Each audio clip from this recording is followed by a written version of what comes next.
भारत के शौर्य, पराक्रम और बलिदान के प्रतीक महाराणा प्रताप की इस भव्य प्रतिमा के लोकार्पण कार्यक्रम में आज मंच पर उपस्थित प्रदेश सरकार में मेरे वरिष्ठ सहयोगी, नगर विकास, शहरी समग्र विकास, नगरीय रोजगार, गरीबी उन्मूलन, ऊर्जा एवं अतिरिक्त ऊर्जा स्रोत विभाग के मंत्री श्री अरविंद कुमार शर्मा जी,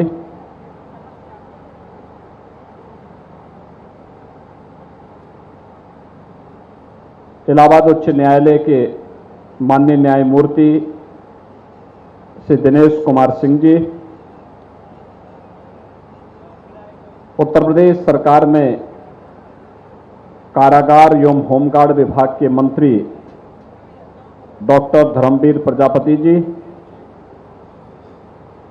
महिला कल्याण, बाल विकास एवं पुष्टाहार विभाग की राज्य मंत्री श्रीमती प्रतिभा शुक्ला जी, लोकप्रिय सांसद श्री लल्लू सिंह जी, महापौर श्री ऋषिकेश उपाध्याय जी, जिला पंचायत अध्यक्ष श्रीमती रोली सिंह जी, लोकप्रिय विधायक श्री वेद प्रकाश गुप्ता जी, विधायक रुधौली श्री रामचंद्र यादव जी, विधायक बीकापुर से अमित सिंह चौहान जी, पूर्व सांसद श्री विनय कटियार जी, ब्रिगेडियर केआर सिंह जी, कुलपति डॉक्टर राम मनोहर लोहिया विश्वविद्यालय प्रोफेसर रविशंकर सिंह जी, डॉक्टर यशपाल सिंह जी, अम्बरीश सिंह चौहान जी, राजेश सिंह जी, आज के इस कार्यक्रम में उपस्थित कार्यक्रम के संयोजक अजय प्रताप सिंह जी और उपस्थित सभी राष्ट्रभक्त भाइयों बहनों, ये हम सबका सौभाग्य है कि महाराणा प्रताप के इस भव्य प्रतिमा कार्यक्रम में हम सबको अयोध्या धाम में एकत्र होने का अवसर प्राप्त हुआ है। भाइयों बहनों, अयोध्या का अपना महात्म्य है। सप्तपुरियों में से हमारी एक पावनपुरी है, सूर्यवंश की राजधानी है, मनुष्य के उद्गम की स्थली भी है। इस धरती का पहला राजा मनु इसी धरती पर जन्म लिया था, अयोध्या की धरती पर, और अयोध्या में ही उन्होंने अपनी राज व्यवस्था का संचालन प्रारंभ भी किया था।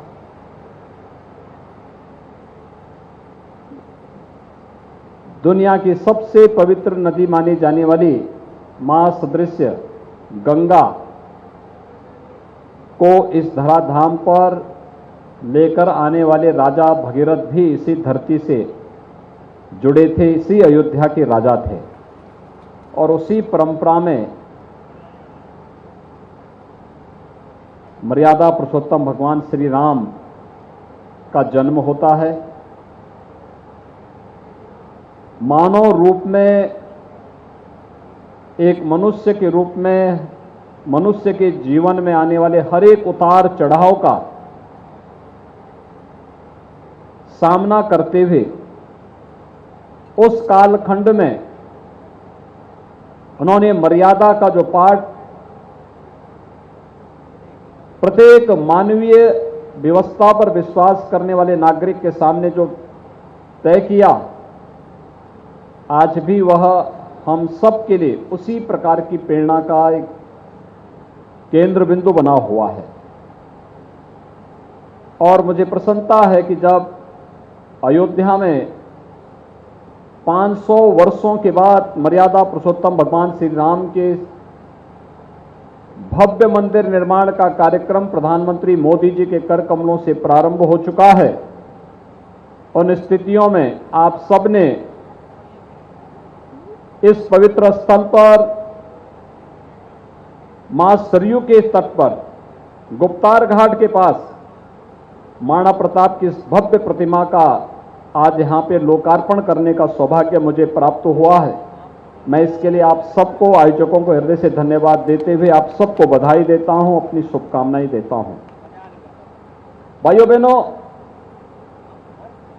महाराणा प्रताप का जन्म 9 मई माना जाता है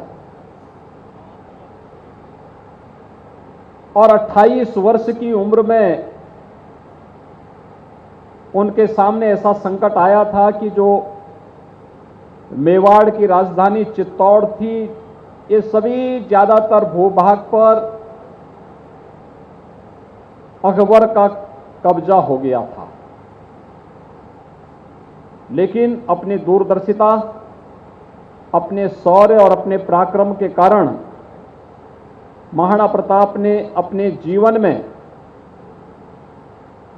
अभाव की चिंता किए बगैर एक सन्यासी के रूप में, एक योगी के रूप में जंगलों में विपरीत परिस्थितियों में रहते हुए भी अपनी सेना का संगठन खड़ा किया। अकबर जैसे विशाल साम्राज्य के बादशाह को चुनौती दी और अपने जीवन में ही मेवाड़ के उस सभी जितने भी किले थे, जितने भी गढ़ थे, जितना भी भूभाग था, उसे वापस लेकर के भारत के शौर्य और पराक्रम का लोहा दुनिया के सामने प्रस्तुत करने का कार्य भी किया था। भाइयों बहनों, जब भी भारत के अंदर शौर्य पराक्रम की बात आती है तो मध्यकाल में 3-4 नाम हर एक जवान पर उभर पड़ते हैं। महाराणा प्रताप का, छत्रपति शिवाजी महाराज का, गुरु गोविंद सिंह जी महाराज का। हर व्यक्ति बड़ी श्रद्धा के साथ नाम लेता है कि इन महापुरुषों ने देश के लिए जीवन जिया था, अपने लिए नहीं। अगर वे चाहते तो वे भी उस कालखंड में चाहते कि भाई मैं कैसे लड़ पाऊंगा अकबर के साथ, अकबर के सामने, क्योंकि अकबर के पास एक बड़ी सेना है और यहां पर तो भीतर घात करने वाले बहुत सारे लोग बैठे हुए हैं, कैसे मैं फेस करूंगा। वह भी अधीनता स्वीकार कर लेते और अपने मेवाड़ की गद्दी को सुरक्षित रख पाते, लेकिन उन्होंने ऐसा नहीं किया। यहां तक कि जो मानसिंह, जिसने अपनी बुआ को अकबर के यहां भेज दिया था, उसके साथ भोजन बैठ कर पाना भी उन्होंने अपना अपमान समझा था और कहा था कि नहीं, मैं ये नहीं कर सकता। एक विधर्मी के साथ हम इस प्रकार से उसे सम्मान नहीं दे सकते जो देश और धर्म के लिए खतरनाक हो। और भाइयों बहनों, मर्यादा पुरुषोत्तम भगवान श्री राम के इस पावन धाम पर, जब भगवान श्री राम के इस पावन धाम पर हम लोग महाराणा प्रताप की इस भव्य प्रतिमा का उद्घाटन का कार्यक्रम कर रहे हैं, मैं सबसे पहले आयोजकों को इस बात के लिए धन्यवाद दूंगा कि उन्होंने बहुत अच्छा स्थान चयन किया है इस कार्य के लिए, क्योंकि एक यहां पर जो घाट है, यह वही घाट है जिस पवित्र घाट को मर्यादा पुरुषोत्तम भगवान श्री राम ने अपनी अंतिम यात्रा के लिए चुना था। इसकी पवित्रता का अंदाजा हम सब लगा सकते हैं। दूसरा, यहां पर प्रधानमंत्री मोदी जी के विजन के अनुरूप अयोध्या को दुनिया की सबसे सुंदरतम नगरी के रूप में स्थापित करने का जो कार्यक्रम चल रहा है, इसमें हमारा वह कार्यक्रम प्रारंभ हो गया हुआ है। आज मैं, मेरे साथ मंत्रियों का एक समूह अयोध्या के विकास के कार्यों की समीक्षा करते हुए ही हम लोग लगातार अलग अलग ग्रुप से मुलाकात भी किए हैं, अलग अलग कार्यक्रमों के साथ भी जुड़े हुए हैं। सुबह सुबह मैं आया था, हनुमानगढ़ी में दर्शन किया, दर्शन करने के बाद राम जन्मभूमि में भगवान श्री राम का दर्शन किया, मंदिर के निर्माण कार्य की प्रगति को नजदीक से देखा, फिर वहां से गए प्राथमिक स्वास्थ्य केंद्र का निरीक्षण किया। अयोध्या के विकास के लिए जो 8 ओवर ब्रिजेज बन रहे हैं, ऊपरगामी सेतु बन रहे हैं, उनमें से कुछ का निरीक्षण किया, कुछ की समीक्षा की, और फिर वहां से हम लोग एक बेसिक शिक्षा परिषद के स्कूल में भी निरीक्षण करने के लिए गए कि कैसे अध्ययन हो रहा है, क्या सुविधाएं हैं, बच्चों की मन में क्या भावनाएं हैं। वहां पर जाने के बाद फिर भगवान राम का जो प्रिय कार्य था, उन्होंने कहा था कि अगर सचमुच हमें अपने देश और अपने धर्म की रक्षा करनी है तो अछूत और अस्पृश्यता की भावना को सदैव के लिए तिलांजलि देनी ही होगी। और उस समय सबरी के जूठे वेर और निषाद राज गुहा को अपने गले से लगाने का कार्य प्रभु राम ने किया था। हम लोगों को भी आज सौभाग्य प्राप्त हुआ कि हमें भी आज यहां पर एक दलित परिवार ने अपने घर में सहभोज के लिए आमंत्रित किया था, और मैं, मेरे सभी मंत्रीगण, मेरे सामान्य सांसद जी, माननीय विधायक जी, ये सभी लोग उस परिवार में गए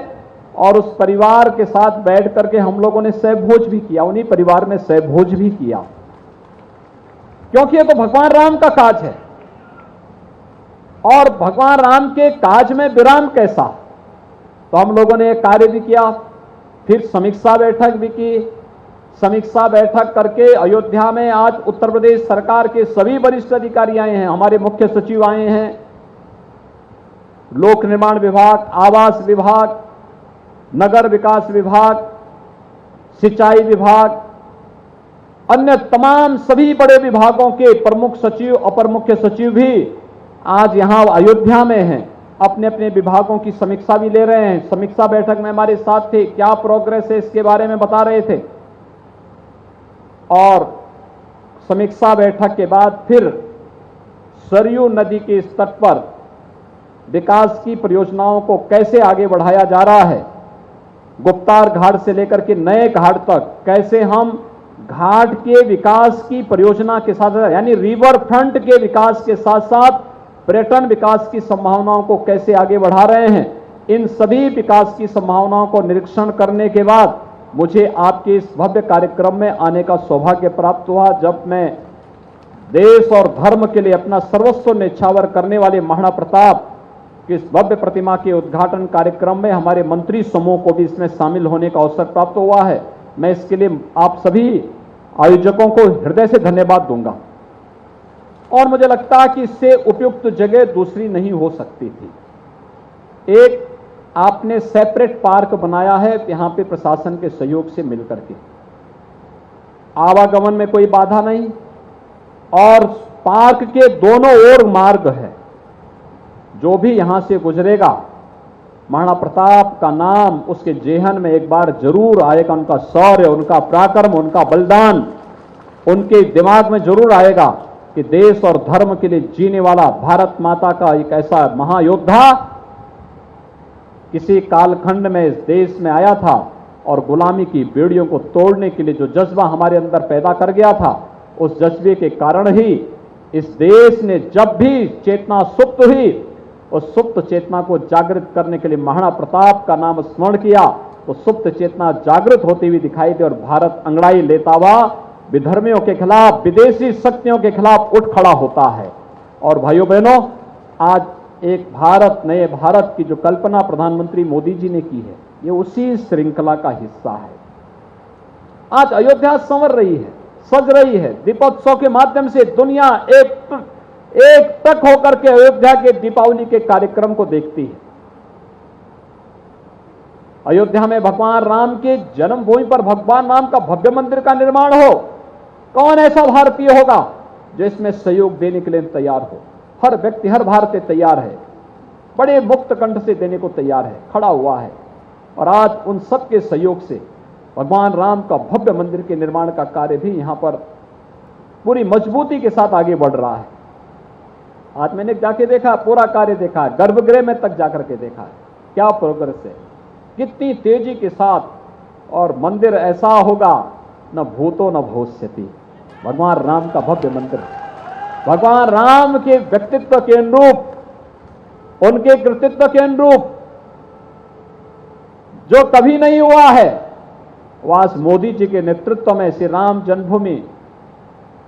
जो ट्रस्ट बना हुआ है, मंदिर निर्माण ट्रस्ट, वह उसके अनुरूप भव्य मंदिर के निर्माण का कार्य को संपन्न कर रहा है और वह कार्य आज अयोध्या में संपन्न हो रहा है। विकास की इतनी योजनाएं बन रही हैं, आने वाले समय में अयोध्या दुनिया की सबसे सुंदरतम नगरी के रूप में स्थापित होगी।